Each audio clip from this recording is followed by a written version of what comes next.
Hello, everyone. Welcome to my UFC 250 recap. My name is Danny Segura. I'm a mixed martial arts reporter for MMAJunkie.com, formerly MMAfighting.com. I got Hachiko here today with me. Having him on the second time because he got roasted on the last live stream I did, which was previewing UFC 250. He got called thick.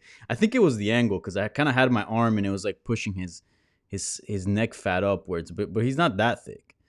I mean, granted, he's gotten thicker just because he's not in the streets anymore. But he's still in decent shape, right, Hachiko? Yeah. Anyways, as I said right at the top of this video, this is a recap for UFC 250, which went down last night, Saturday night, at the UFC Apex in Las Vegas, Nevada, with the main event, obviously, Amanda Nunes retaining her women's featherweight belt, defeating Felicia Spencer in a very dominant decision. There's a bunch of other good action that happened on the card, especially in the bantamweight division. So I'll be going over all of that.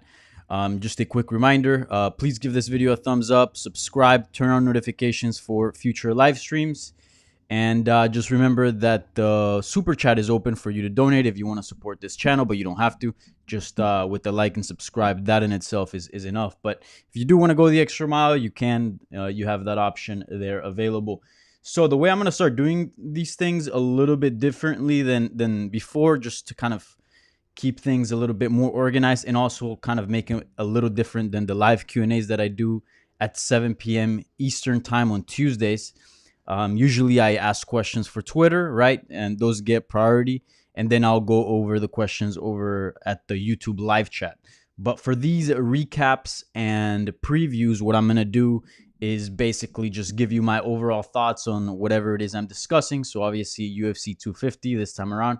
And then at the very end, I will open things for questions over in the YouTube live chat. So no Twitter. However, I understand some people tweeted, so I don't want to ignore those. So I will still answer some of the questions that are being submitted, but just know that they're not going to be featured on the actual video like they do on the live Q&As. And yeah, just know for the future, just save your questions for the live chat, the YouTube live chat towards the end of the video. So I'm gonna kind of quickly give you my overall thoughts on kind of like the key things that happened last night at UFC 250 in Las Vegas, and then if you want to talk about any specific bout that I may not have touched, or just any specific points of the things that I'm discussing, then save those for the later part of this video over in the YouTube live chat. All right, sounds good. Well, with that, today I'm drinking coffee, not any alcoholic beverage. I also try to leave the alcoholic beverages to exclusive to the live Q&A. I think so. Maybe we'll see. Not a hard rule, but I'll try. All right. So, anyways, as I said, in the main event of the card, Amanda Nunes defended her women's featherweight title, defeating Felicia Spencer in a very, very dominant decision. The scorecards read 50-44, 50-44, and 50-44. So pretty dominant there. I mean, it doesn't really get much dominant than that. I mean, maybe if there would have been a few knockdowns, then maybe you can, I guess, make things a little bit more dominant. But apart from the knockdowns, and Felicia Spencer's super tough, I mean, it's really as dominant as it can get. I mean, Amanda Nunes completely dominated the action and had control of the action on the feet, also on the ground, which was supposed to be Felicia Spencer's sort of advantage or edge. It wasn't really much of an edge for her. Amanda Nunes was very much in control, even just from a physical standpoint as well, which was very interesting. And I actually said on the UFC 250 preview that I did that that'd be an advantage for Spencer, and I feel like that'd be something that they would rely on. That wasn't the case. I mean, Nunes, who fights at 135 as well, who's mainly a 35er, was actually the bigger fighter and the stronger fighter in the clinch, on the ground, in the striking department, everywhere, really. I think I really underestimated her size. I mean, I've been around Nunes several times, and she's got a really broad back, and she's just really thick. But again, she's more of a natural 35er than a 45er. But in this case, she clearly looked a lot bigger than Felicia Spencer. So really, Spencer had absolutely no edge anywhere in this fight, and that was clearly displayed with the performance. And it sucks because, I mean, I'm not saying it sucks, but obviously, I mean, it sucks for Spencer because, I mean, you would think that that'd be something she could rely on, but It just wasn't there, and we clearly saw it in the first couple of rounds when Spencer tried to make contact, tried to push the action, and she just got thrown around.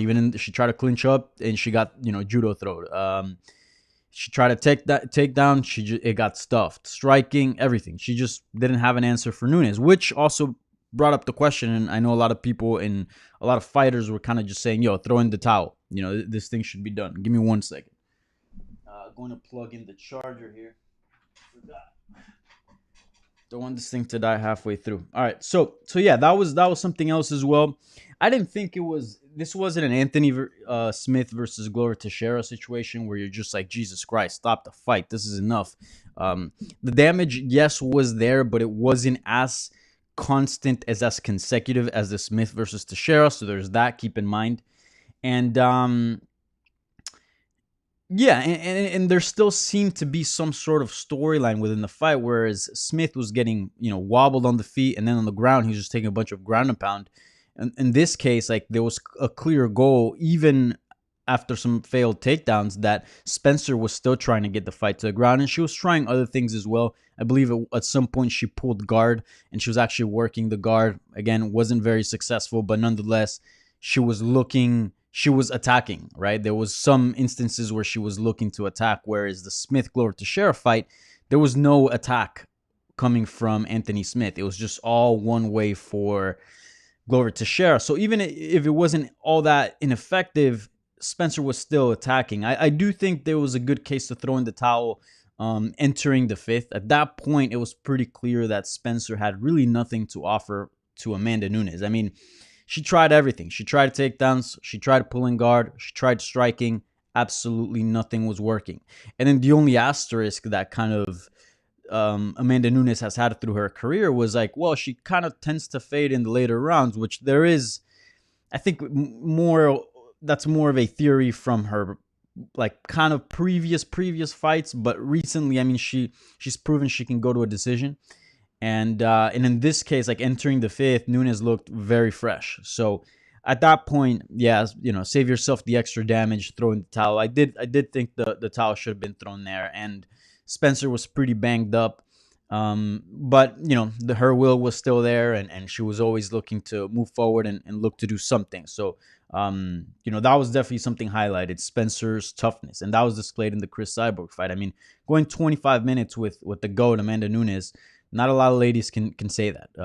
Literally, they can't. They get stopped. So definitely props to Spencer. And I don't think she's too old. She might be like deep into her 20s, maybe early 30s. Yeah, she's 29. So she's not that old. So she might have a future ahead of her still. Whereas Nunes, although she seems like she's very much in her prime, she is a little older, if I'm not mistaken, 32 years old.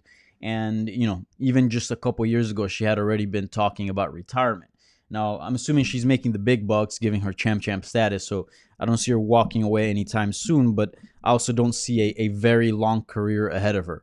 She'll probably get a few more fights in and then dip out. Also, the competition's running out. Like, that's also a big question. Like, who the hell's next for Amanda Nunes? There's maybe a couple girls that I can think of that I would like to see challenge Nunes. I think one of them would be Irene Aldana. Irene Aldana has really good boxing, and not only that, but she's a big girl. I believe she's fought at 45 before. So there's that, she can, make things exciting and kind of pose a threat on the feet.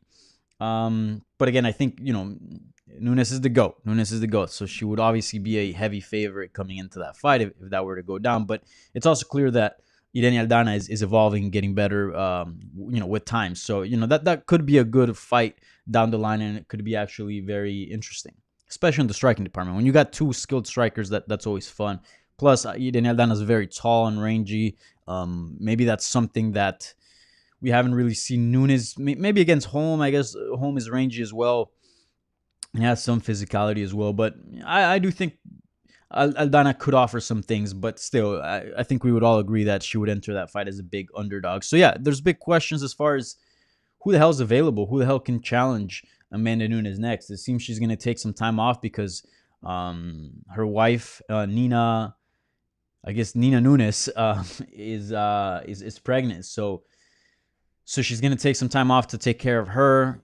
She said on the post-fight presser that she wanted to kind of put the attention back on her because this whole fight camp, this whole time leading up to UFC 250, it was all about Amanda. It was all about her. So, she wants to put some time into her significant other and obviously time to welcome the baby into this world, which is obviously very time consuming. So yeah, she's going to take some time off, and hopefully within that time we see the next contender arise, or sort of the divisions figure themselves out. But it's pretty obvious. I think 135 is next, and there are a couple of girls there that could make things interesting. We'll see how things play out. So anyways, again, Nunes did some historic stuff. She's the only fighter that's actually doing champ duties. Like I said on the preview, it's easy to become champ, but actually being a champ is completely different story. I mean, we've never seen anyone do it. Why? Because it's so difficult. Just defending one belt in one weight class, that's super difficult, and a lot of fighters can't do it. So imagine two.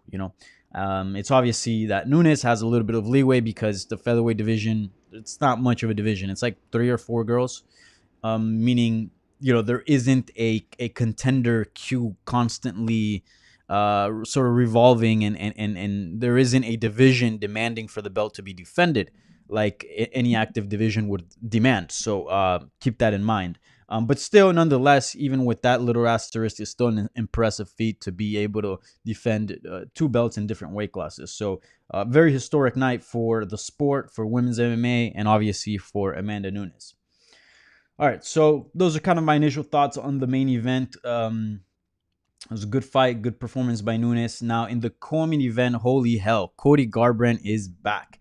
That guy, I mean, a lot of people were counting him out. His previous performances didn't give people much hope to actually, come out and do what he did against Raphael Assuncao. Obviously, by now, we know that Cody Garbrandt scored a knockout on the buzzer against Raphael Assuncao. It came literally at 4:59 of the second round, so literally with 1 second remaining. I think Assuncao was falling to the canvas, and then the bell rang, so it was that close. And it was a great performance by Garbrandt. He proved that he can stick to a game plan, which that's something very important. The last performances that we saw, he either landed a good shot or he got hit kind of hard, and then it was kind of like blood in the water. His eyes would just go pitch black, and he would just start throwing leather and going for the fences. And that's necessarily not the smartest thing. Now, for some fighters it works out, but for his style and giving his attributes, that's literally one of the worst routes you can go to during a fight. So here we saw a more methodical Cody Garbrandt, a more mature Cody Garbrandt. It really wasn't a reinvention. Like, he didn't really show us. I mean, there was obviously some things he's worked on and he's improved, but it wasn't like we saw this completely, rebirth, this new fighter that all of a sudden has this new skills that he picked up with his new coaches. None of that. We just saw a vintage Cody Garbrandt performance, and that's really all people wanted, because what he did to get to the belt was, phenomenal. All the skills, the heart, the game planning, the execution of the game plan, everything leading up to him getting the belt from Dominic Cruz was world class, and it was something that looked sustainable. It looked something that was modern. It looked something that could hang on and actually produce title defenses. And then it was his sort of stepping away from that kind of started sort of the demise for him. So this was really him getting back to his roots, and we saw that. I mean, we saw the movement, we saw the counter punching, we saw the angles, we saw the diversity. He got hit a couple times by Assuncao. In fact, some people scored the first round for Assuncao. It was very close, and he still stuck to his game plan.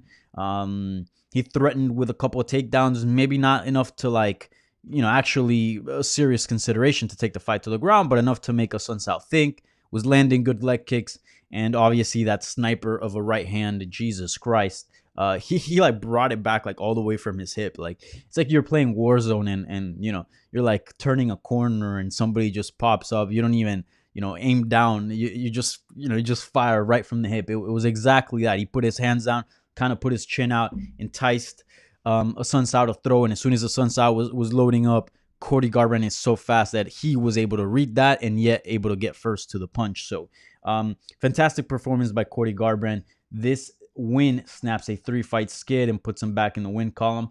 Surprisingly, he is young, so he's only 28 years old. I believe he's turning 29 in July.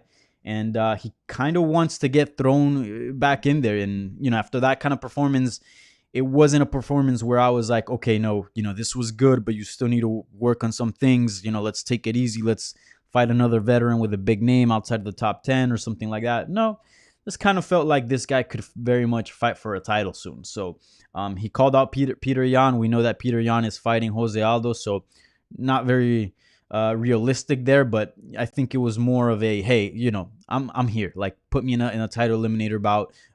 Put me in the mix. Like, I'm ready to do this. I've addressed what I needed to address, and I'm good to go now. So it was more of that type of call out rather than the actual name itself. So I thought that was kind of interesting. But again, I don't have really any big objections about his request given how good he looked. He really is back. Obviously, it'd be nice to see him against other looks and other type of opponents in the future to actually see, not that he's the real deal because he is a world-class fighter, but kind of to see kind of where he's at. But, given Assuncao's well-roundedness and experience and everything that he has to offer, it seems like, that was a good opponent to be, to prove that he's back. It's not like he fought a guy with no wrestling or no jiu-jitsu or no striking. No, Assuncao has a little bit of everything, or inexperienced. So, he versed an opponent that kind of could have tested him everywhere and didn't because, he was that good. So fantastic performance by Cody Garbrandt. He earned a Performance of the Night bonus because of that knockout, which obviously it was, I think it was the best knockout of the night, even though there was some pretty nice finishes there, especially in the bantamweight division, which we'll get to in a second here. We can talk about Assuncao and what's next for him if you guys wanted the questions, so you guys can throw that there on the chat. But as of now, I'm just going to focus on the winners. I'm just kind of quickly giving you my thoughts on what happened last night. All right, so right below it, another quick finish, even quicker actually. Aljamain Sterling taking on Cory Sandhagen, a fight that, it was labeled and is labeled. Even Dana White said it. It's a title, a title eliminator bout. And even he said that before the fight, and he also at the presser, he kind of doubled down and said, no, the Aljamain Sterling's got next. Obviously, Sterling defeating Cory Sandhagen in a fight that caught a lot of people by surprise because I think most people thought that this might have been the most competitive bout of the card. I mean, there's a few other competitive bouts there as well, but it seemed like these two were neck and neck. I mean, I was asked on the preview that I did on my YouTube channel here, and I was like, I'm kind of going with Sandhagen, but at the same time, Sterling is really good. I don't know. Ask me in an hour, I'll probably say Sterling. So it was kind of a coin toss for me. And yeah, man, Sterling looked super impressive. So he closed the distance, got on Sandhagen's face pretty quick, caught a kick, was able to press him against the cage. From there, get the back, get the hooks, got, body triangle on Sandhagen. And from there, just sunk in a rear naked choke and finished the fight. The official stoppage came at 1 minute 28 of the first round. Super dominant, no scratches. He barely even broke a sweat. I think he even didn't.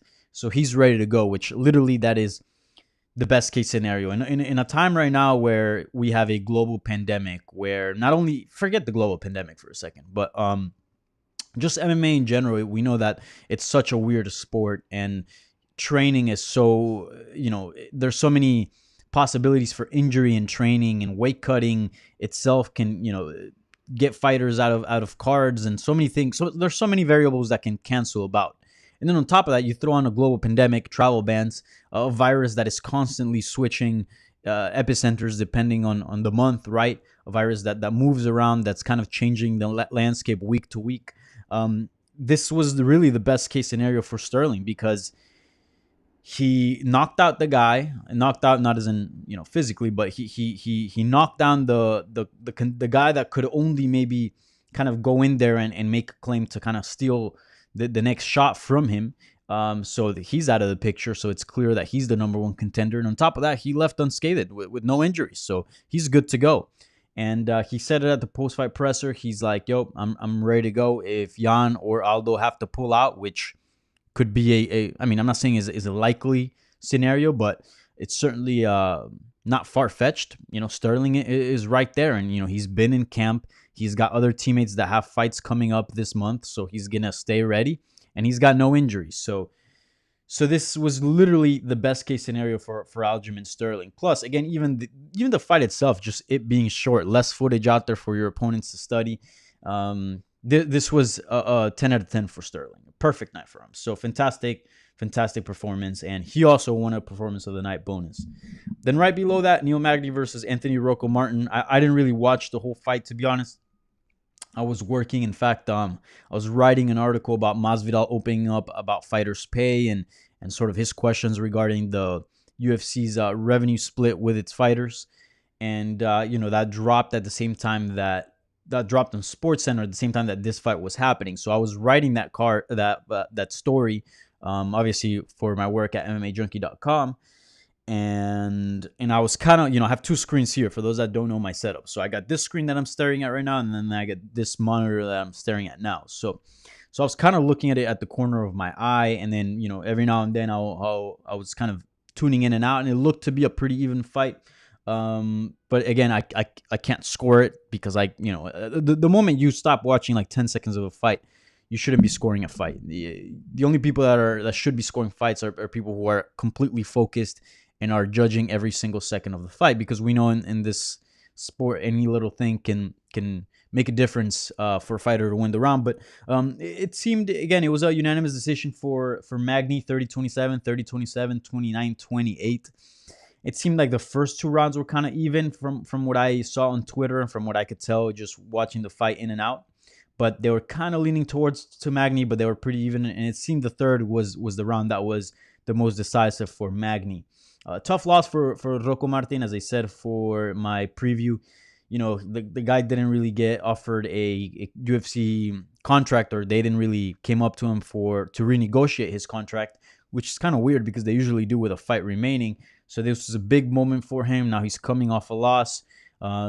He's still a very good fighter, a guy that puts on exciting performances. So, I would say it's in the UFC's best interest to re-sign him. I don't have a sort of a feeling that they want to let him walk away, but yeah, you want to be renegotiating off a win. That's usually the best case scenario, especially over a big name like Neil Magny. So tough loss for him. And as far as Magny, I mean, that's a guy that's been not a gatekeeper, but kind of hovering just in the top 10 for quite some time. Had that USADA suspension, came back, defeated the Leech at UFC 248, if I'm not mistaken. So now he's, putting on another win together against a very solid guy in Rocco Martin. So he's not on a 2-fight win streak, and I believe, he's not that old. He might seem old because it seems like he's fought forever in the UFC. He's only 32, but this is the time, kind of like the final stretch. This is where you turn the corner and you got the last sprint. So especially if you want to make some noise and hopefully fight for the title one day. I mean, 34 years old, I would say it's kind of already old to be challenging for a belt. So that's 2 years from now. So this is the time. 2-fight win streak, 32. This is the time where Neil Magny has to sort of, step on the gas and build something here in order to make a run for the title, which I don't think it's far-fetched, but this is it for him. So this was a big win for him. I'll probably watch the fight later today or tomorrow. And then opening the main card, we had Sean O'Malley defeating Eddie Wineland via knockout, also in the first round. That was a super impressive knockout, but Garbrandt did what Garbrandt does, and it kind of overshadowed a little bit of O'Malley's knockout. Not really. I mean, it was still talked about a lot, but certainly it wasn't the only beautiful walkaway knockout in the card. So O'Malley basically, that was super impressive as well, ended at the 1 minute 54 mark of the first round. Dude, I mean, I've said it, like the improvement that he had from his last performance to the Teco Quiñones fight was just ridiculous. It really seemed that time off, he really took time to sort of sharpen his tools and just become a better fighter. And this was just, again, like an extension of that. If you thought maybe the Teco Quiñones fight was fluky, if you thought maybe, again, you guys know my opinion on Teco Quiñones. I think he's a very skilled fighter. But if you guys, might not know who he is, and again, people that are unknown kind of tend to be addressed as maybe lesser skilled fighters.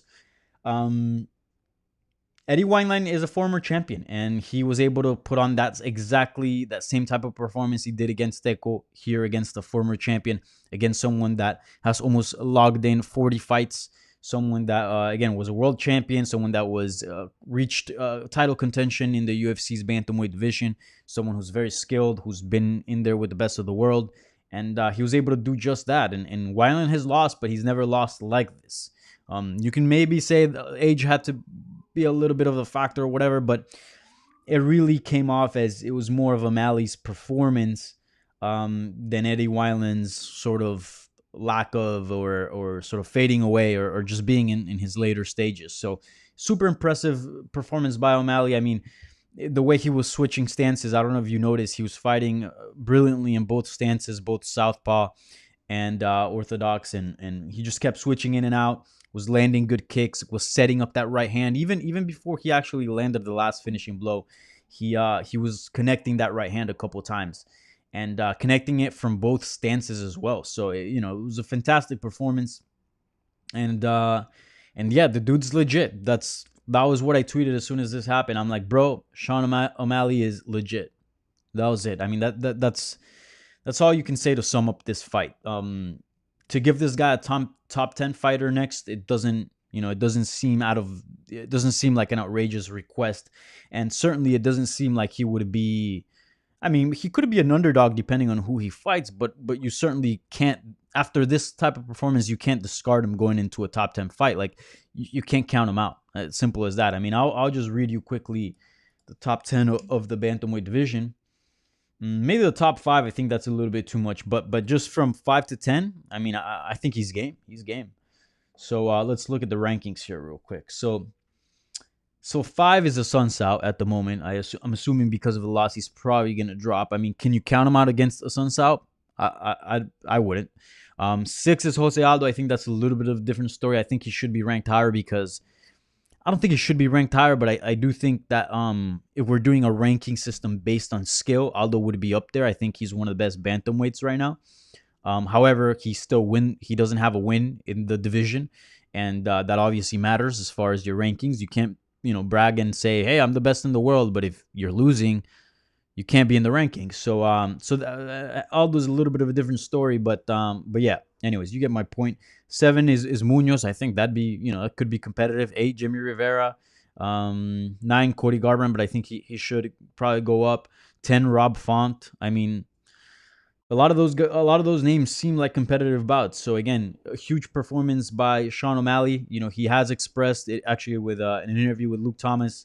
The homie, he pretty much said, I'll fight better opposition if they pay me more. So I don't know if he's going to take this route where he's just going to keep fighting these veterans or these guys that are kind of like in the top 15, and until he renegotiates, then he'll take on the big dogs, or maybe he's getting the itch and he wants sort of to climb up the rankings and get to that title contention fairly soon. So he's going to take on bigger challenges.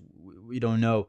Obviously, I think I'm pretty sure he talked to the media, but I've yet to sort of watch his scrum, or did he even have a post-fight presser? I mean, he was a main card fighter. I don't know, but it was probably a virtual scrum, but or a scrum in person with the people that are on site. So yeah, man. I don't know what's next for him, but certainly if he wants a top guy, you can't deny him. I mean, the guy with that kind of performance, the guy's up there for sure. Yeah, but we'll see what. Again, you guys know me. I usually like to err on the side of caution, kind of a slower build. But with that type of performance, you can't deny that guy. So anyway, so that was pretty much what happened in the main card. There was a few other interesting fights in the prelims. I can get to them if you guys want me to. I think there's one that I really want to discuss, which is Alex Caceres versus Chase Hooper, but I can discuss that down the line. If there's no questions. If there's questions about it, obviously I'll address it in the questions. So anyways, those are just my initial thoughts on the UFC 250 main card and some of the marquee matchups that went down on Saturday night. So, and now is the time. Now is the time, my friends. If you have questions, throw them on the chat now, and I will get to them. I am scrolling right now through the chat to see what's the dealio.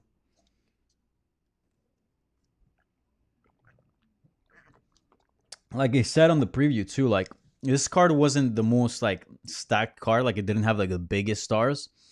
Um, in fact, you had two co-main event fighters coming off the feats, so it wasn't on paper like the best card ever, but it certainly was a card that promised a lot of action.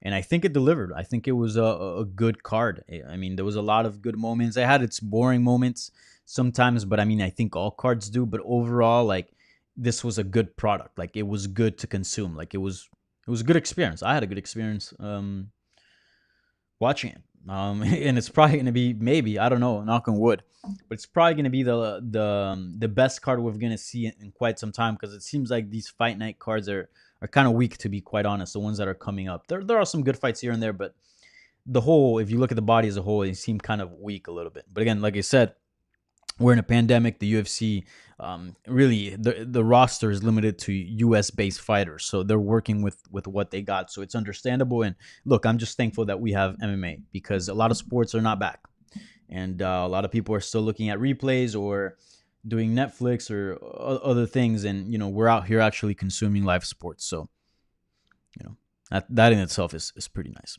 All right, so like I said, taking YouTube questions right now. So if you got any questions, throw them my way. Tokni B. Danny, what's up, man? How are you doing? Quite well. Drinking my Colombian coffee from the Colombian bakery next door. And by the way, I love Ed and Eddie. I don't know. Is that Eddie? No, Eddie is. Which one's Eddie? Is that Ed? No, Ed is the big dumb one. I don't know what Ed is that in your profile, but that was one of the best shows ever. One of the most weird shows ever too. But Cartoon Network, man. Cartoon Network in the 90s and early 2000s. There's not gonna be anything like it. I mean, all the shows that they had. I mean, if you're a 90s kids, you know what's up. Like Ed and Eddie was obviously very good. Dexter was amazing, one of my favorite ones. Cow and the Chicken, right? Something like that. I mean, I'm kind of forgetting now. It was a long time ago.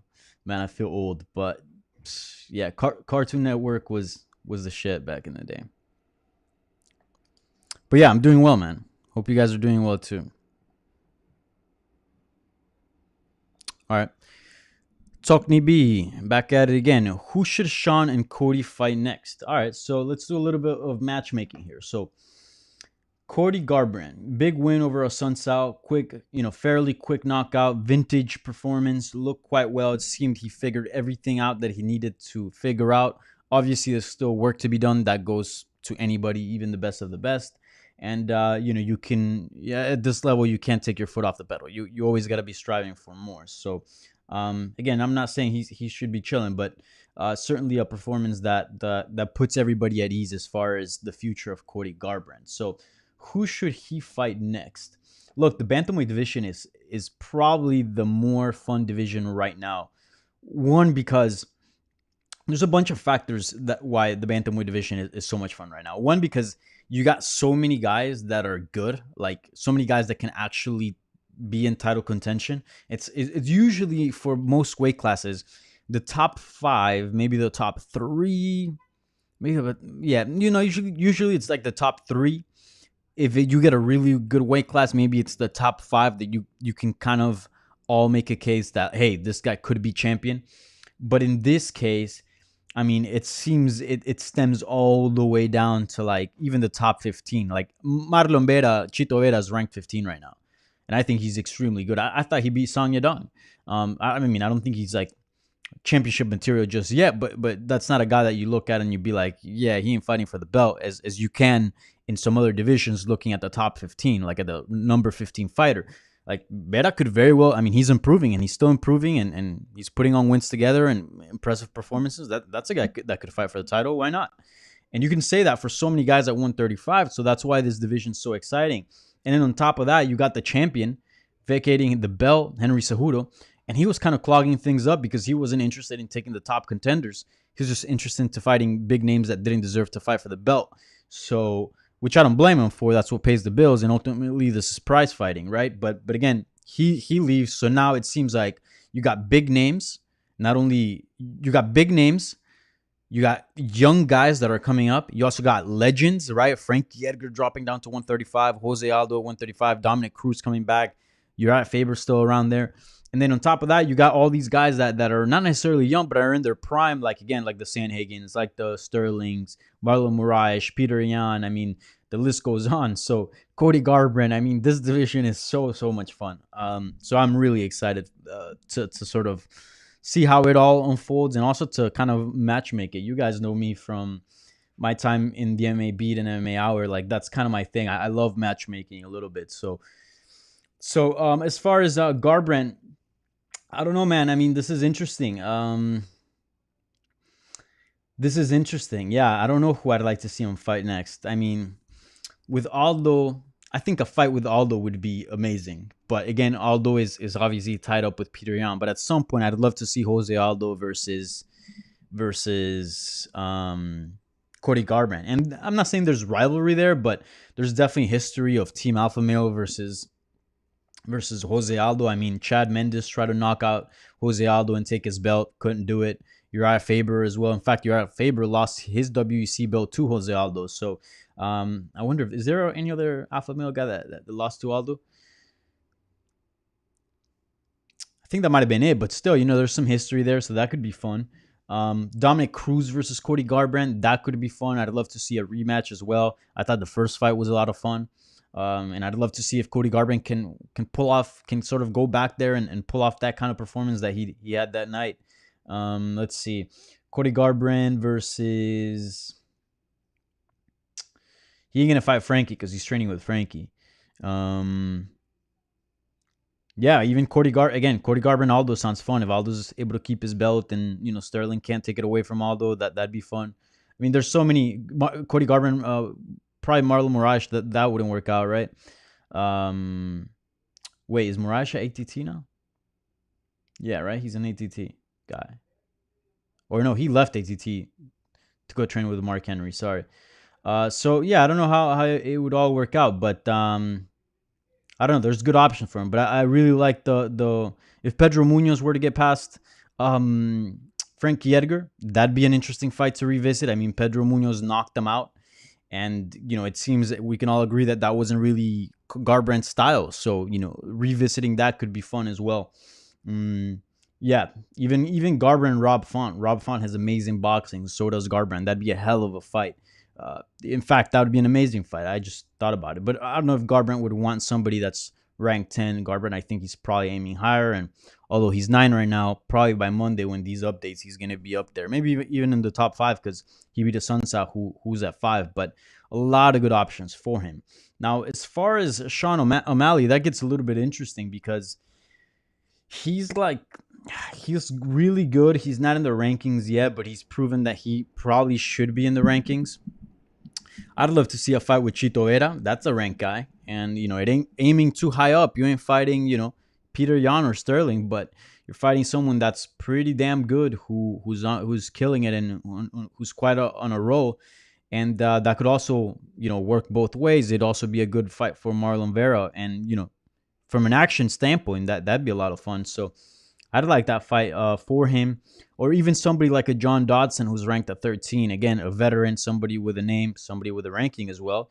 And I think given their body types, one's so tall, he's like, how old is O'Malley? How tall is O'Malley? O'Malley's pretty damn tall. Is he like 6 feet? Or he's got to be close to it. He's pretty damn tall. He's 5'11". Yeah, and I believe John Dodson might be like 5'3", maybe. So that'd be an interesting fight as far as the styles and, again, a ranking, a veteran, former title challenger actually with Dodson. So I'd like to see Dodson O'Malley. That'd be fun. Yeah, that'd be cool. Let me see. What other fights? O'Malley Rob Font would be fun. O'Malley Sang Yadong. O'Malley Marlon Vera, like I said. So he's got good options. I think he should take somebody from top 10 and below, or even just like a big name that might not be in the rankings. But that's just me, sort of my preference. That's how I would matchmake those two. All right. Melvin Collins says, do you think Amanda took it easy on Felicia in the 5th? Maybe, yeah. I mean, Not necessarily. I think she was still trying to win, but as far as the damage, I mean, the fight at that point was already won convincingly. Um, Spencer didn't seem to have much of a knockout power or threat on the feet, and on the ground she wasn't able to do much. So at that point, it just seemed like she could have cruise control to win the fight. So one, why risk anything? And also Spencer, she's like she was super respectful to Nunes. Even after the fight, you saw that like Nunes kind of gave her the belt for her to hold and kind of, I don't know. Yeah, and that's probably the closest she's gonna get to the belt as of now, right? Maybe in the future, you never know. She can turn things around and win the title, but they had a lot of respect for each other. So I do think that always plays a factor, right? She's interested in winning the fight and retaining her belt, not really causing damage on Spencer. Whereas if there was bad blood, fighters often dish it out when that's the case. So I wouldn't say necessarily take it easy as in like hey, like I don't want to hurt her type fight, because at the same time it's a fight, and I think Nunes is a killer, and she'll always dish it out no matter what. But certainly there was no need to do that. So I do think that there's a little bit something to it.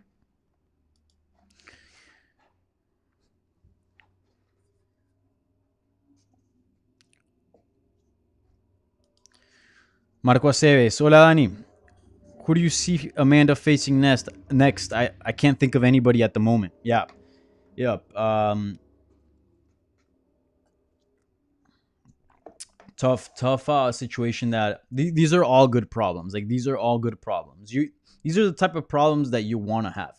You want to be so good that literally there's no competition available for you. That's called a good problem for Nunes. So let's look at the rankings right now. All right.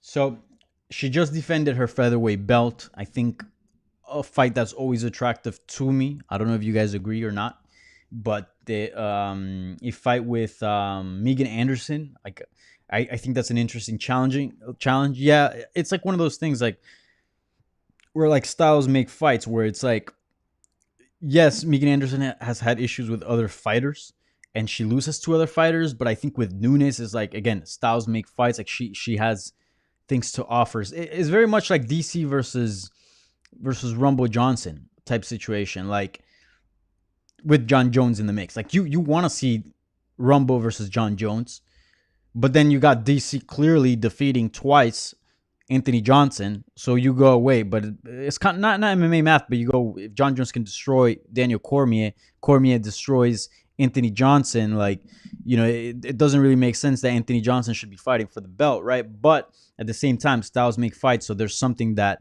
between those two, there's something there to offer. So I think that's how, again, not exactly the same case, but I do think there's a little something to it. A lot no girls really up to this point have been able to bring physicality on Nunes. I thought Spencer would, but I was clearly mistaken by that. Nunes was much bigger than Spencer and much stronger, But with Megan Anderson, she's definitely not bigger. And if Megan Anderson is able to tweak some things, she can actually use her physicality against Nunes. The only hole would be the ground, which is obviously a weakness for Megan Anderson, and Nunes is quite a strength. She's quite well on the ground, not only with her wrestling, but also her ground and pound and her submissions. So that could be something. But on paper, I think that there's still something that interests me there. Maybe not now. Maybe build Megan Anderson a little bit more. Plus, the 145 belt just got defended. I think it's fair for sort of to switch things around and take things down to 135. So the UFC should really, really invest some time into how to build Megan Anderson and make that fight attractive, because I do think there's something there. So, yeah, take her to the PI. I don't know. Do whatever you need to do to sort of make her a threat, because I do think she has some interesting things to offer to Nunes, despite her glaring weaknesses. Now, 135. So the 135, again, these rankings are so fucked up. I hate them. Like, how is Irene Aldana not number one contender? Germaine already lost to Nunes. Holly Holm already lost to Nunes, and she hasn't fought since, if I'm mistaken. Same thing with Duranamine. I might be wrong about that. And isn't Aspen Ladd coming off? No, she might be coming off a win, but prior to that, she had lost to Jermaine. And then you got Irene Aldana, who's like on a nice win streak and knocked out, who at some point, if I'm not mistaken, Caitlin Vieira, who was #1 contender. So why the hell is she at number 5? These rankings are dumb as hell. But anyways, I think Irene Aldana could again offer some interesting things to Nunes. She's a boxer. She works a lot with the range, straight punches. I believe she's taller and she's got the length on Nunes, so she's able to keep a jab and because if she's able to keep a jab and sort of keep some range on her, I think that could be a little bit interesting. And her ground game is improving. And again, she's not a small 35er. She's quite big. In fact, I think she could compete at 145 and as far as from a physical standpoint, still be fine. And then you got the Mexico market as well. Mexico versus Brazil, a big fight for Latin America.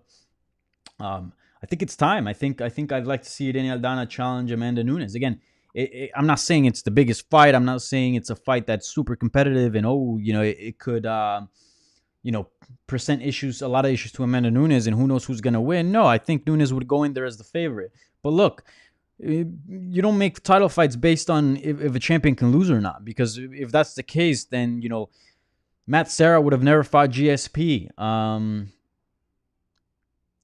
I can go on all day, as far as fights that shouldn't have been made and got made. You know what I'm saying? But the belt still has to be in circulation, So I think Irene Aldana would be a good option. She's got good boxing. She'll put on a fun fight. She's got a chin. She's tough as hell. She's got a bunch of fight of the nights, puts on exciting bouts. She's actually one of the few girls that has really, really good striking technique for whatever reason. Again, like Holly Holm, like Jermaine, these girls, I think they stand a better chance against Nunes, not only because of the technique itself, but they also can put on exciting performances. But if you don't have good striking or a good striking defense, you're going to have a tough night with Nunes because Nunes is so good. And Irene Aldana's output is much higher than Jermaine's, much higher than Holly Holm's, much higher than Felicia Spencer, really much higher than any fighter that I think Nunes has fought as of recent. I think the only fighter that actually tops Irene Aldana as far as output goes, that was Valentino Shevchenko. And we saw how those fights went. They were pretty even. Obviously, I think Nunes has changed and has improved a lot since. But again, I'm not trying to sell you this fight, but again, I think it's a good fight. I still would consider Irene Aldana as a heavy underdog, but shit, I'd watch that fight. It'd give us a good performance. Yeah, she's tough. She can strike. She's got good boxing, good output. Why not? Make it happen. And Irene Aldana, let me see her past performances. I'm gonna hit her up actually after this and see if I can set something up. Yeah, she's on a. Oh no, she's on a 2-fight win streak. She lost to Pennington, but there was a lot of issues going into that fight. She told me she was dealing with her period in the lead up to it, which messed up her weight cut, and she just showed up and she just wasn't feeling well. Which I believe it. A lot of women have spoken about that. So, again, not to take anything away from Pennington, but I do put a little bit of an asterisk there. And prior to that, she had beaten Bernardo, Pudilova, Bechkoheya, then lost to Pennington, then beat Vanessa Melo, and then knocked out Vieira. And people forget that knockout was amazing. So yeah, I think it's time for Irene Aldana to challenge for the belt. Yeah, and unless you pull a girl from another weight class, I think the Cyborg rematch is fun, but at this point, her and Bellator it's a no-go. And Valentina Shevchenko, I would, she's got her hands full and she's fighting Joanne Calderwood, but I think she'll probably win that fight, to be quite honest. I think that fight still interests me at 135 because both of their careers have done this.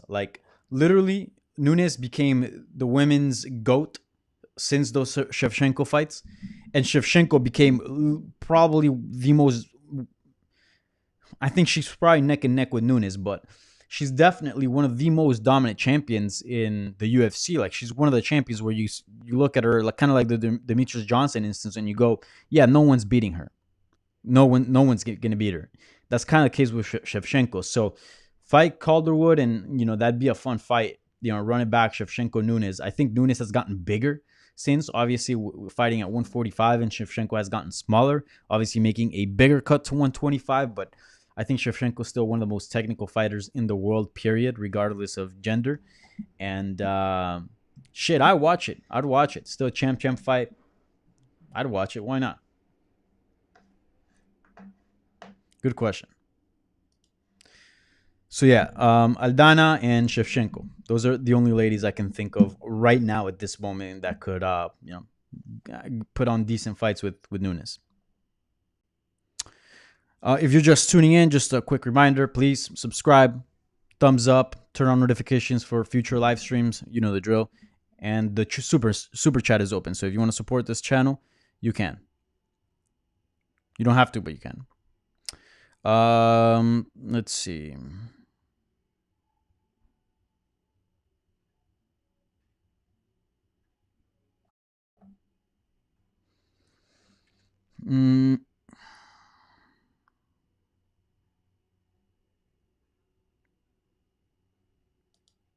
Okay.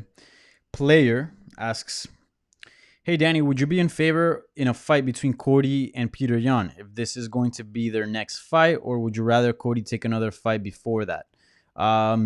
So look, I have issues with Aldo fighting Peter Yan. I think Peter Yan should be fighting for the belt. Aldo being in that equation, I don't hate it, but I don't necessarily agree with it. I understand it. He's the bigger name in the division, the biggest name in the lower weight classes. I thought he won against Moraes. I think that fight with Peter Yan, I think he probably would be the favorite. If not, they would be dead even. I think Aldo, can make clearly 135 pounds and still very, very good fighter, 135 pounds. So like, there's a lot of things that kind of support him fighting for the belt. I just thought Sterling had a little bit more merit, but look, I don't necessarily hate it. I think Sandhagen made very good points about the making of that fight. And look, that fight was been talked about. That fight was agreed upon. I believe contracts probably got sent out pretty soon from the things that I've heard.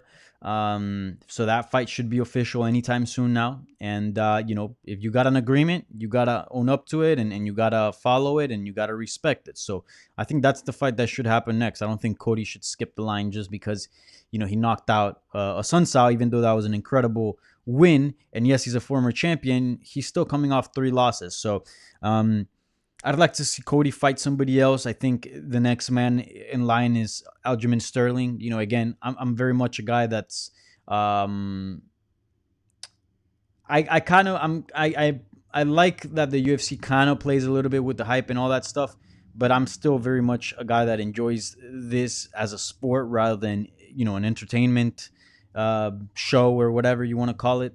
And if you put in the work and if you deserve a title shot, whether you got 20,000 Twitter followers or a million, you should be, whoever puts in the work, whoever has the best body of work should be fighting for the belt. And that's Aljamain Sterling. So with that being said, you got a fight that has to happen for the vacant belt, and then you got a contender already in line. I don't think Cody Garbrandt should sit and wait. I don't think that'd be good for his career. You want to be active, take on another fight. In my opinion, keep on taking tune-up fights. Keep on building your highlight reel. I mean, didn't you guys think that fight with Assuncao was exciting? And that was a top 5 guy. Keep doing that. Keep doing that. You're 28 years old. You ain't like 32, 33. You still got a bunch of time ahead of you. You're just coming off a bad losing streak. You're just getting your confidence back. Keep building it. Keep building it. So in my opinion, I would take on, I'd match him up against someone like, again, like a Rob Font, someone like, who did I say before? Dominic Cruz, running back. Keep building it. Keep building it. Just take your time. It doesn't have to, be a few years build up. No, just a fight or two. Stay busy while things sort of resolve at the top. So, in my opinion, no, he should not be fighting Peter Yan next. That fight is Aldo, and even after that, I think Sterling should be next, not Cody Garbrandt. So take a fight in the meantime. Look, Peter Yan happens to win, Aldo versus Garbrandt, make it happen. That'd be fun as hell. Why not?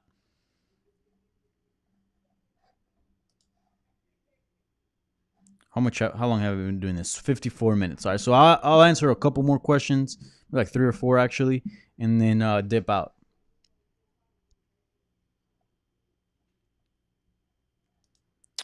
Whose game? Great question by Melvin Collins. Whose game would be negatively affected by the smaller cage? I don't know if you're saying like in general, like what fighter would be negatively affected by the smaller cage, or what fighter from UFC 250 would it be negatively affected by the smaller cage. So I'll do both just to address your question. I think in general, Tyron Woodley. I really do think like the smaller cage did not help him at all. He's a guy that one likes to fight with his back close to the cage, right? But a lot of the fights that he's lost and he's had issue was guys that press him and really put his back against the cage. So you kind of need the full octagon to be able to have as much space as possible. And he likes to explode and keep guys at range, move back and look, if you come at me, I'm gonna unload, right?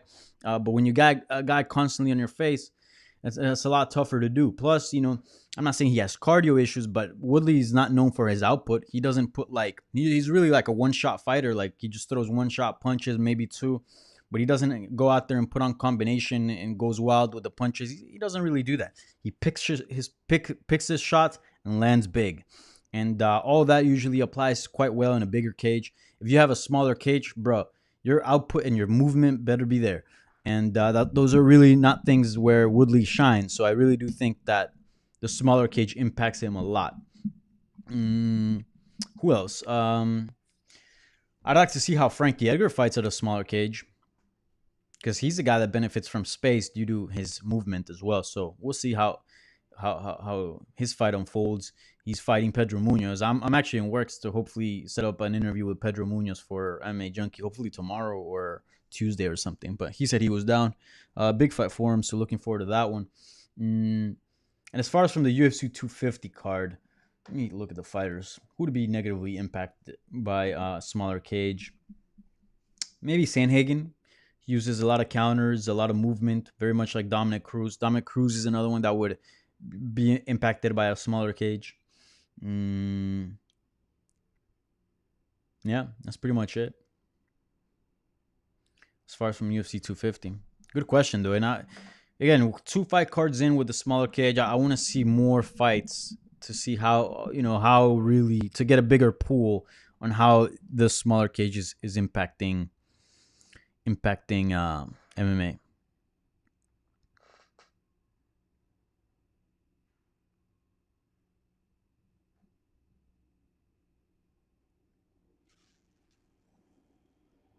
All right. Again, if you got questions, submit them now. I'm going through them right now.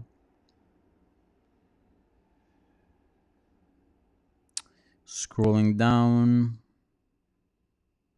Okay. Good question by Kevin Fera. Was Cody's KO a top 5 of all time, top 10? What's your opinion? So it's kind of hard because I haven't watched MMA, like all of MMA history, right? I mean, I've been watching MMA for a really long time, since I was like 12 years old. Since I was really in 6th grade with the first season of The Ultimate Fighter. That's how I got into MMA. When I moved to this country, my parents didn't have a whole lot of money. So I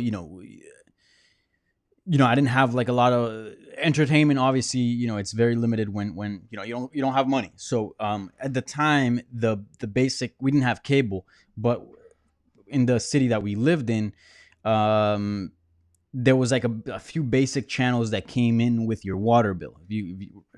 That basically came in with your like city channels or whatever. And it actually wasn't bad. It was like decent channels, and one of those channels was Spike TV. So I remember I would watch a lot of TNA wrestling. I'm not into pro wrestling all that much, but it was on. And MMA. So a lot of Wednesday fights, a lot of fight night cards, a lot of fights when Nate Diaz was coming up, and all the Ultimate Fighter fights. So the first season of the Ultimate Fighter, that's what I watched. So that's since I've been tuning in, and then I would go back and whenever I would find like DVDs or something at a store of Pride of older fights, I would watch them. So I do have some sense of history before then, but again, I can't say I have watched it all. But throughout the years, there's been some amazing knockouts. So Mm, so yeah, I don't know. It's like it's kind of hard to say, but as far as like modern MMA, I would just say like recent history. Yeah, I think that's like a top, certainly a top 15. I don't know about top 10. I mean, we've seen so many good knockouts. You know, and again, right now it's something you would have to like sit down and actually think of. But it's up there. It's up there for sure. I mean, the way he baited Assuncao and the way he threw that was like straight from the hip. Like I said, just a shot from the hip. And then, right with 1 second remaining, it was just a great knockout. And then giving all the circumstances, it was just a fantastic KO. So I would say it's in top 15. Yeah. I don't know about a top 10, though.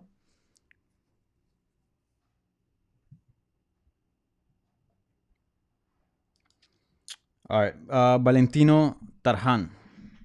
Thoughts on the stoppage of a Rafael? Keith didn't stop the fight officially until after the horn, but it counts as 459 KO. Same situation as Reyes OSP. A bit strange, but not that it matters. Yeah, I mean, what do you do? Usually, if you put like 5 minutes, if you guys look at fights that get stopped, like say like third round 5 minutes, or that'd be a championship fight, of course, or second round 5 minutes, one round 5 minutes, etc. That's usually stopped in the corner when they do this, they wave off the fight. This guy can't continue. He's too fucked up. He can't go on and fight anymore, or he suffers a cut. Then it goes down to 5. So I don't know if that applies exactly. That'd be actually a good question. Again, it's a little detail there. It's kind of pointless detail, but a detail nonetheless to see kind of how the rules are. But I mean, yeah, Keith Peterson kind of stopped the fight right after the buzzer, but at the same time, the punch came before the buzzer, right? And that's what finished the fight. So, that's kind of the logic behind it, I believe. All right, any more questions? Let's see.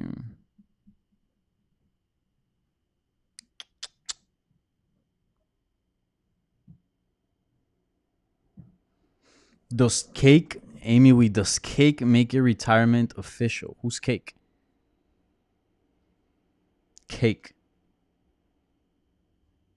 Am I being trolled on right now, or maybe someone's nickname that I'm not aware of? Is Felicia Spencer's nickname Cake?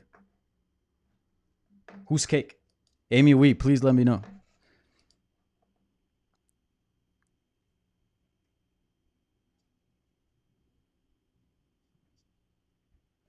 All right, let's see.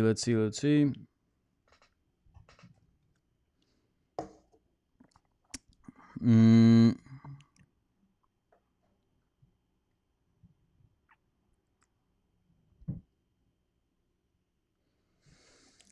All right, MMA Elo, do you think Felicia is a top 5 featherweight between Nunes, Cyborg, Megan, and Bud?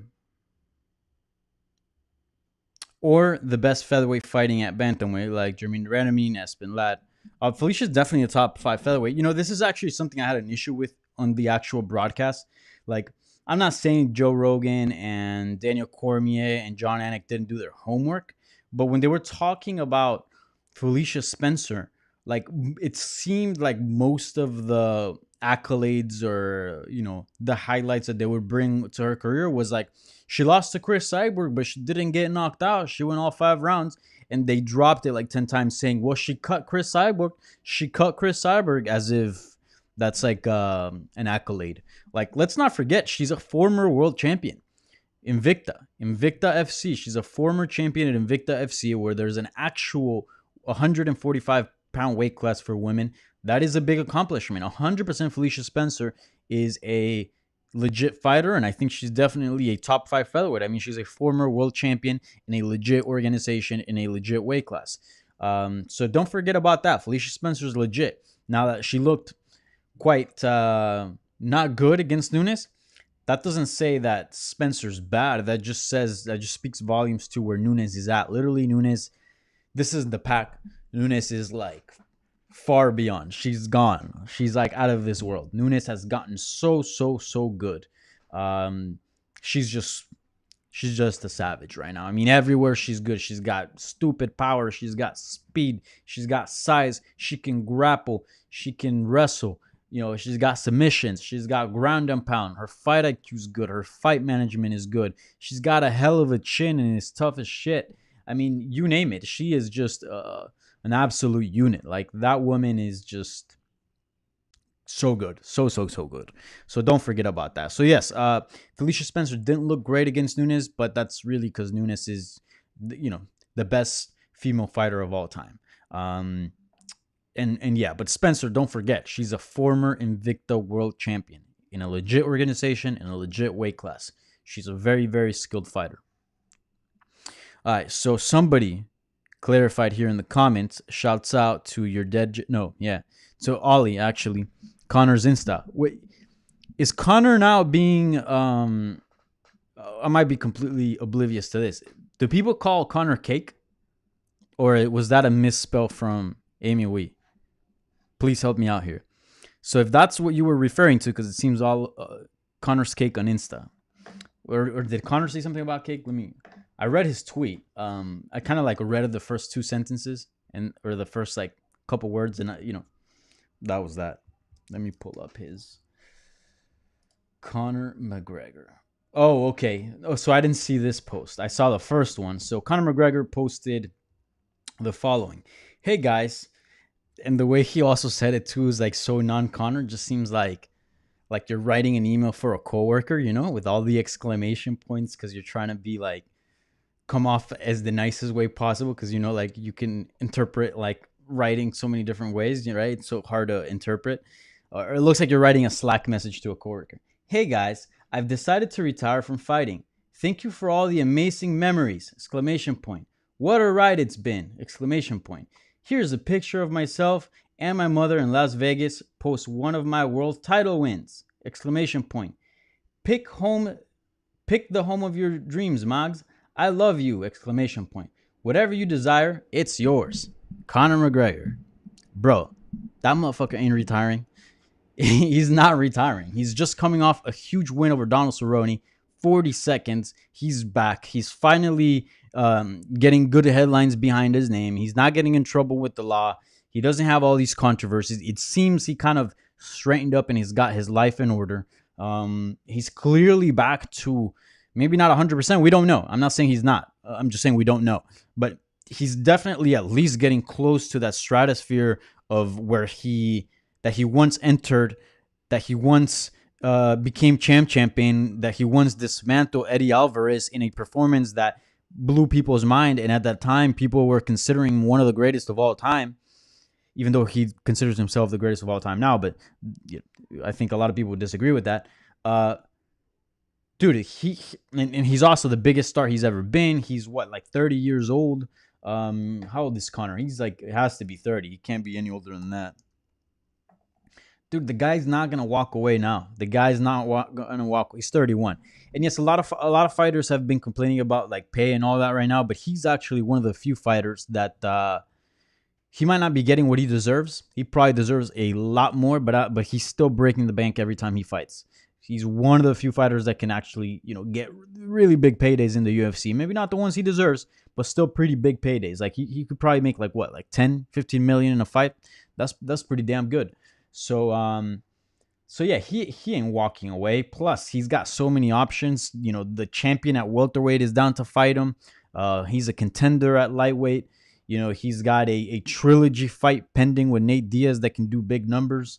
Jorge Masvidal just became a huge star as well, and that could be a potential fight. I mean, he's got so many damn options. It is good to be Conor McGregor these days. He ain't walking away. Now, he might be, again, he hasn't really complained about pay. So I don't know if he's kind of joining the boat with Masvidal and John Jones and putting the pressure of the UFC. So I don't know if this is that, but he's clearly not mentioning that. And then he just put on the cake. Apparently he got a cake that says "Happy Retirement, Daddy." I mean, never say never, but like how many times has Conor McGregor retired? A couple times. He ain't gonna retire now, especially coming off a win. I really don't buy it. Is there a possibility? Yes, anything can happen. I mean, there's a possibility a plane might fall apart and fall in this apartment right now, like Donnie Darko, and I may die on this live stream. Knock on wood. But yeah, I just don't see it happening. It could be negotiation tactics. It could be him just wanting to stay on the news cycle because it is somewhat news, right? So I guess, you have to write about him. It could be a bunch of other things. But yeah, I don't know. He ain't retiring. Those are my thoughts on Conor McGregor.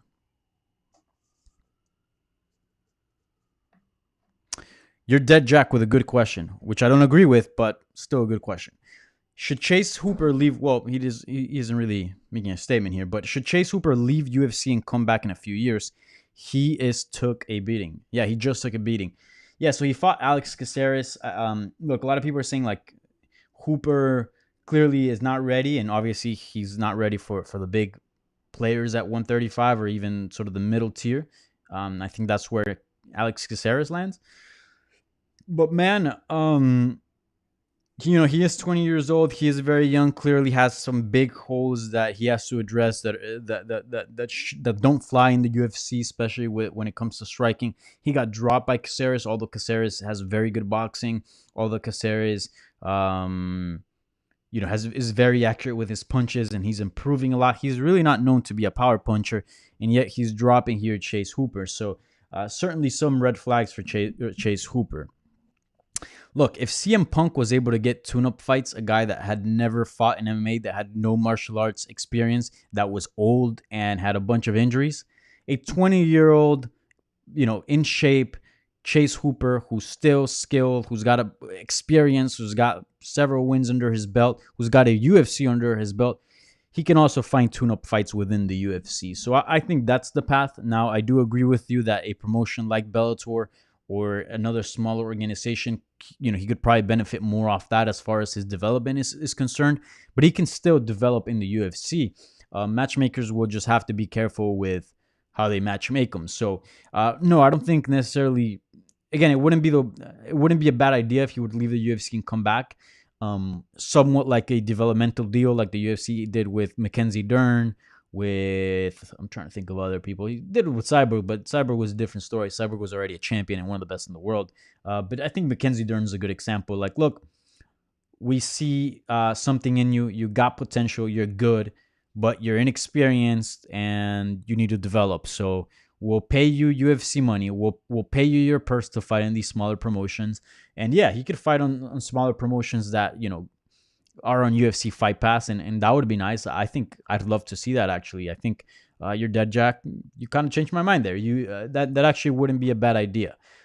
Sign a developmental deal, fight for UFC Fight Pass, bring some attention, a little bit of attention to that platform because I'm sure it would get some media coverage. Of course, I think it's important to cover Chase Hooper's career. I think he has potential to become something in the sport. But as far as the UFC is concerned, yeah, he's not there yet.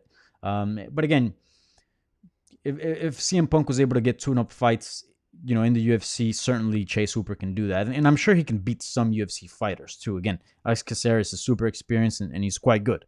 I mean, that's the guy that beat Sergio Pettis. It's a guy that's notched beat Damasio Page. That's beaten some really tough opposition. So yeah, man, who at some point was a ranked contender. So yeah, I think a developmental deal would be quite well for Chase Hooper. But if they do manage to keep him in the UFC, which I think probably they will, yeah, just give him tune-up fights. Just give him newcomers. Just give him young guys that are on their way out. Just don't rush him. I mean, clearly the fight against Caceres, although Caceres has improved a lot, I think it showed a lot of his holes and where he's at and what he needs to work on. And he ain't ready yet for the middle tier of the division or the top tier. But certainly could hang with the lower tier for sure. And he's just getting better. Maybe he makes improvements. We saw Malley make a huge jump. Maybe from this performance to the next, big learning lesson for him. He comes out and he proves us wrong. That can happen as well. So, make sure you don't count him out as far as that, But good question. You're dead, Jack.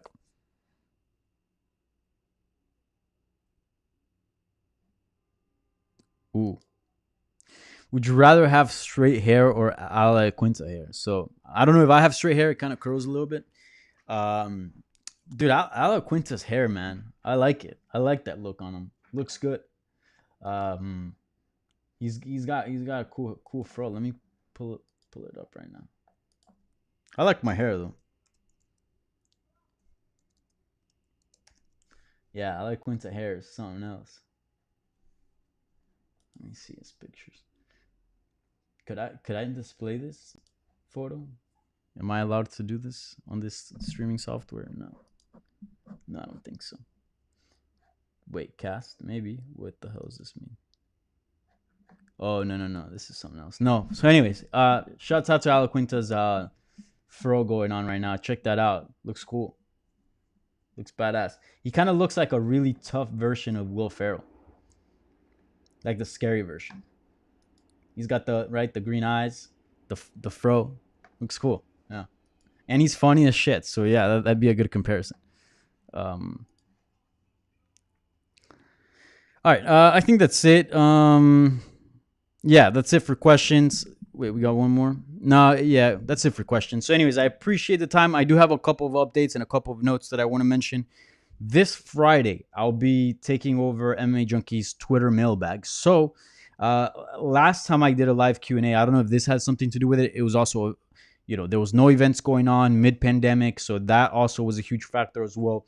But just to err on the safe side, because I do want to bring a badass Twitter mailbag, I won't be doing a live Q&A on Tuesday because I want to save all those questions that you guys sent to me for the Twitter mailbag. So for those that are not familiar with the Twitter mailbag, the way it works is you submit questions via Twitter, just like you would do on my live Q&A.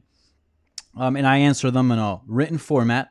But the top, I believe, like 3 or 4 questions, depending on how good they are, I answer them via video, and that video will be on YouTube as well as MMA Junkie's home player on the article itself. So I'm gonna have a video of me answering your questions plus answering your questions on written form. So no live Q&A this Tuesday, but I will be taking over MMA Junkie's Twitter mailbag, which posts on Friday. I will post on Tuesday to remind you guys that I'll be doing that and to submit questions. So yes, I'll still be answering questions about whatever the hell you want, just not within this YouTube channel, but through MMA Junkie. So just keep that in mind. I might do towards later in the week. We do have a fight upcoming. I might do like a Q&A on Instagram if you guys want me to do that and talk about the fights that are coming up on June 13th with Jessica I and Cynthia Calvillo. Why am I saying Calvillo like a white guy? Calvillo. I can do that for sure. But yeah, so you guys let me know if you guys want me to do that. I can do that, and maybe not something as elaborate as this YouTube channel, but maybe a fun little Instagram, more laid back Q&A. I'd be about that life. But yeah, as far as this Tuesday, no weekly live Q&A. I will be taking over MMA Junkie's Twitter mailbag, so look forward to that. I'm certainly excited for that. Sounds good. All right. Well, I appreciate your time. Thank you for tuning in to my UFC 250 recap. Hopefully you enjoyed the fights just as much as I enjoyed covering them. Certainly feels good to have MMA back. And yes, remember, subscribe, hit the like button, turn on notifications, and tell your friends about how cool these videos are. Encourage them to subscribe, encourage this to grow, so I can keep doing cool shit and keep upgrading this whole experience. So yeah, enjoy the rest of your Sunday, and I will be talking to you guys soon on MMA Junkie's Twitter mailbag.